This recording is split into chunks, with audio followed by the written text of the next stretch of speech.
my house for some sort of prop or example, and we're just gonna have to make do with this. And I hope that this looks okay. Okay, we're gonna pretend that this is the back of the trigger frame. So if we're looking on the gun, this is the silver part. Okay, right here.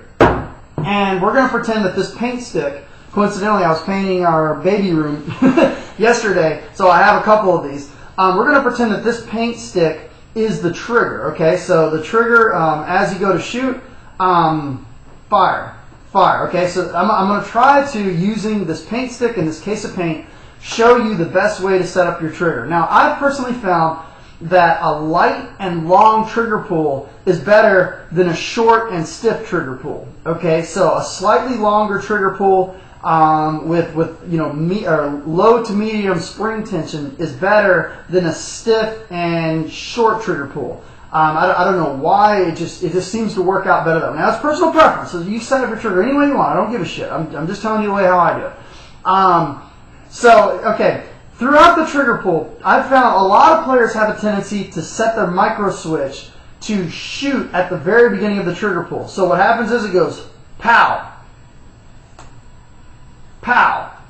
Okay, I definitely do not agree with setting your trigger up like that. Your gun should not be shooting at the very beginning of the trigger pull. One, what's happening is by setting your trigger up like that, you're pushing your screw and you're bending the internals of your micro switch. Your micro switch is designed to basically stop being pulled as soon as it clicks, not to go further and further back. So I suggest setting up your trigger pull in about the middle towards the end of your trigger pull, your activation point. Okay, so as you pull the trigger, pow. So towards the back of the trigger pull is where I suggest you setting up your trigger pull. This way, if your gun is bouncing, you have all this extra room here in the front in case your trigger is moving around after you're shooting, or you have a gun with a lot of recoil, a lot of kick to it. It can bounce around up here, but it's not going to fire until it gets down here. So you always want to set. Usually, what I do is I set my trigger pull, and like I said, I generally like a longer trigger pull. But I don't set. I usually set the activation point towards the end. So as I pull my trigger, click. So my trigger doesn't click until it's down here at the bottom. Then I set a little bit of travel past that point, just in case for whatever reason the screw backs out, or maybe the bearing moves or something like that. I like to give myself a little bit of room. I don't like to set it up to where it's at the very back and then click.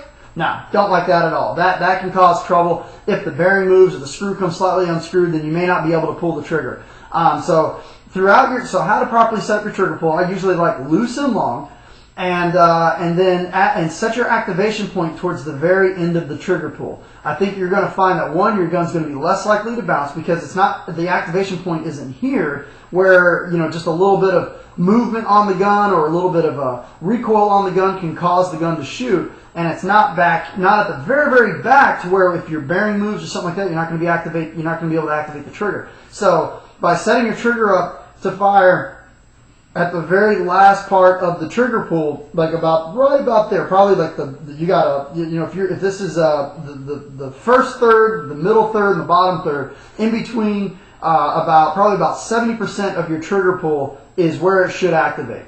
So if this is a trigger, and as you pull it, click, and then it goes all the way to the back. I think you're going to find that's a great way to set your gun up. A lot of times if you set your gun up too bouncy, and this happens even with PSP and NPPL, or PSP guns especially, if you set your gun up too aggressive, what can happen is as you're shooting, when you let off the trigger, if your gun is continuing to fire, you try to go back into your bunker, you're going to shoot your bunker, the ball is going to bounce off and hit a teammate. It happens all the time. So by setting your trigger up, one, you're not only going to have more trigger control, you're not going to have to worry about your gun running away, which can dock you in a tournament, but you don't have to worry about shooting your own teammates, and you don't have to worry about your gun shooting when it shouldn't. So hopefully this clears up any confusion about setting up your gun properly debounce. Now, I say lower the debounce until on the one finger fast pull test, you're getting a couple extra shots getting burped out, so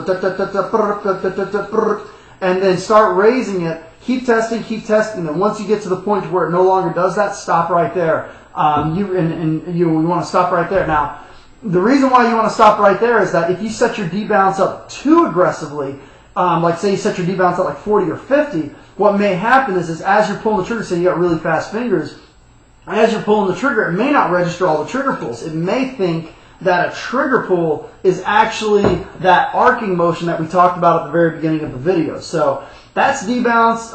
Like I said, set your trigger up a little bit loose and long is generally better than stiff and short. Set your activation point, the point where your gun fires, towards the very back of the trigger pull. Not at the very back, but towards the back. And do the 3 tests. The 3 tests, which are the, do a light slap on the back to make sure that your gun doesn't shoot. Do the slow pull test. And then also do the 1-finger fast pull test. And between all of that, I think that you're going to see that you're going to have a tournament legal semi-auto gun. It's going to be extremely fast. And you don't have to worry about getting any negative 100 penalties. Thanks for watching.